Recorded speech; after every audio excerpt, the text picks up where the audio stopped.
Quand on parle de la valeur travail aujourd'hui, il y en a qui montent sur leur ergot, c'est le cas de le dire, en disant plus personne veut travailler, on ne trouve plus personne, etc. Bien.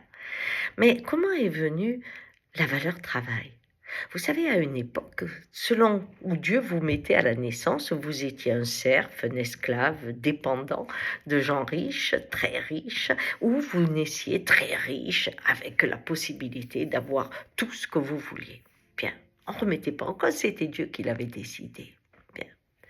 Après, on a évolué et on a pensé que chaque être était libre et égaux. Intéressant cette idée.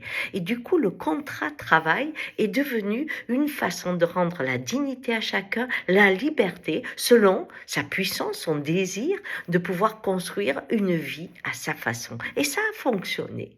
Petit à petit, les ouvriers, les mineurs, les artisans, les médecins, les professeurs, tout le monde a commencé à avoir une belle vie parce que la rémunération correspondait au travail que l'on fournissait. Et puis le monde s'est refermé. Et aujourd'hui, certains travaillent beaucoup et finissent dans leur voiture. Le jeune de but qui me disait ça me coûte 20 euros d'aller travailler tous les mois. Pourquoi? Parce qu'avec l'essence et l'augmentation de tout ce qu'il y a eu, eh bien, je n'arrive plus à faire l'équilibre. Donc, il préfère perdre 20 euros parce que sinon il devient fou de rester à la maison, c'est ce qu'il me disait. Et puis, j'ai cet ostéopathe qui pleure dans mes bras en me disant je fais 80 heures, mais à la fin, il reste rien.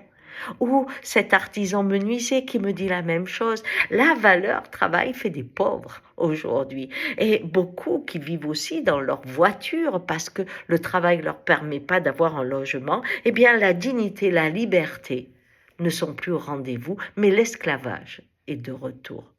Voilà pourquoi, quand on parle de valeur aujourd'hui, il faut mettre la valeur financière, parce qu'on n'a pas les moyens de la valeur humaine. Ciao.